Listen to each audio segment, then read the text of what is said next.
Williams syndrome is a genetic condition that is present at birth and can affect anyone. It affects about 1 in 10,000 people worldwide. An estimated 20,000 to 30,000 people in the United States are affected by it. And it can occur equally in both females and males and across cultures, so there's no difference culturally. It is characterized by many medical problems, and also many babies have life-threatening cardiovascular problems early on. Children with this need early interventions, which are occupational speech therapy, and it's costly medical care, which is very ongoing. Oftentimes it's not covered by insurance or state funding. Also, when kids with Williams syndrome grow up, they struggle with many things, which include numbers, abstract reasoning, and spatial relations, which is bad because it can impair their daily tasks. It's caused by a tiny deletion of one of the chromosomes, and the effects are varied. It affects your heart, your legs, your arms. It affects everything. That you're actually born with it. It's not hereditary.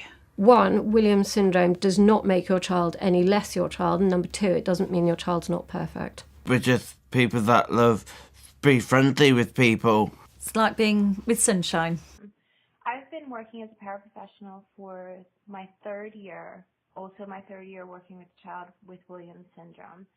Some of the challenges that I have seen with this child are poor communication skills, poor peer social interaction, difficulty knowing when a conversation is finished, difficulty with peer interaction, knowing when a conversation is over, difficulty understanding inappropriate social topics, or excessive discussion of certain social topics.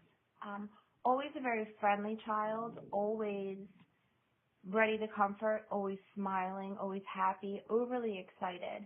Probably one of the most pleasurable children that I've had the pleasure of working with throughout my career.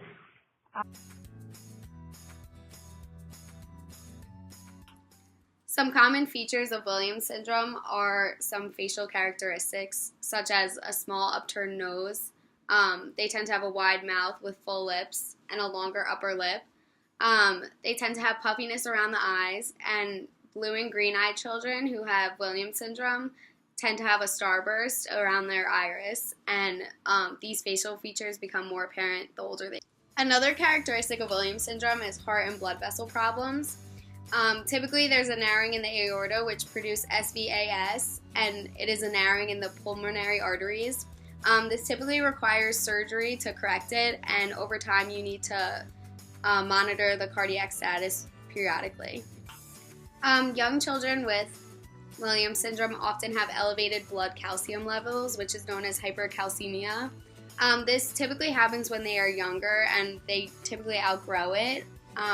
The symptoms include more irritability or colic-like symptoms.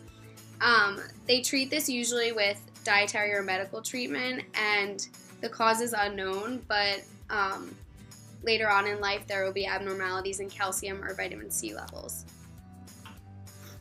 Because of the elevated calcium levels, the infants tend to be colicky, and this lasts from 4 to 10 months.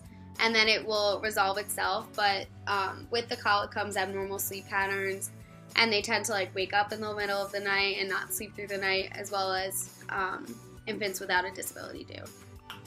Children with Williams syndrome are typically born lighter than other people, and in life they gain weight a little bit slower than everyone else, and they're usually smaller in height and weight as well. And because they tend to be a little bit lighter, they have a lower muscle tone as well. So most infants have feeding problems, and this is due to their low muscle tone because they have a severe gag reflex, and they tend to be poor at sucking and swallowing and tactile defenses. And their feeding difficulties resolve as they get older. Okay, so children with Williams syndrome, their teeth are usually widely spaced, and they're also smaller than people who don't have it. And then they also have, their bite is abnormal, and their tooth shape, and then the appearance of the tooth shape is also abnormal. And then most of these dental changes, however, they're readily amendable, so as long as you go to your doctor, you can get them fixed. And then Also with their kidneys, they've increased frequency of problems with their kidneys, and that they also function not. Okay, those with Williams syndrome also have groin and umbilical hernias, and they're more common in them than just the general population. Okay, so children with Williams syndrome also have really sensitive hearing. So certain frequencies or noise levels that wouldn't normally affect the general population are more painful to them, but then luckily with age this condition improves.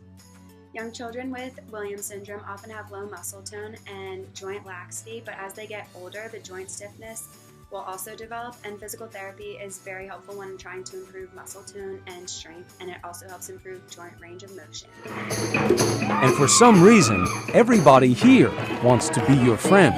Nice to meet you, bud. Nice to meet you. You're great. You're great. You got great hands. Hi, Chris. Hello, buddy. How are you? I really want you at ABC News. Oh, thank you. Thank you. What's your favorite color and what's your favorite TV show? Kids love to ask questions, but not as much as these kids. My favorite color is blue. I have met Barney the dinosaur. Yeah. Where do you live?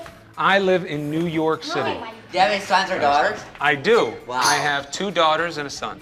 And kids One love. of the positive sides of Williams syndrome is that children and people who have it have a very endearing personality, and they're often overly friendly, and they're very expressive with their language skills and are very polite when talking to other people. They are typically unafraid of strangers and show greater interest in contact with their adult peers instead of peers their own age, and this obviously can sometimes be a negative effect when interacting with strangers in public. Most people with Williams syndrome have mild to severe learning disabilities and also have trouble with cognitive advancements, and young children with Williams syndrome often experience developmental delays. Things like walking, talking, and toilet training are achieved later than what is considered normal in children without Williams syndrome. Distractibility is a very common problem, and this can improve as children get older. They have some strengths in areas such as speech, long-term memory, and social skills, but where their performance is strong there, it's also weak in areas such as fine motor and spatial relations when compared to children without Williams syndrome. For our awareness project, we decided to do Williams syndrome since not a lot of people know a lot of things about it or even know that it exists. During last spring, I shadowed an occupational therapist and had the pleasure of meeting a 7th grader with Williams syndrome, and she positively impacted my life, and I definitely wanted to learn more after talking with her. And so when I expressed this to the people in my group, they agreed that we should definitely raise awareness about Williams syndrome. So for our project, we decided to make these hands and pass them out in campus. And on the hands, we wrote positive things about Williams syndrome, such as that they're highly social, they have an affinity for music, they're extra polite, and they have great verbal abilities. And this reminded me of the girl that I met because she was so nice and she wasn't shy at all and could talk to me all day about things like the weather and what she liked to do and how school was and just her hobbies. And it was an amazing experience to get to meet her, and I would love for other people to get to see how people with Williams syndrome could positively impact their lives too.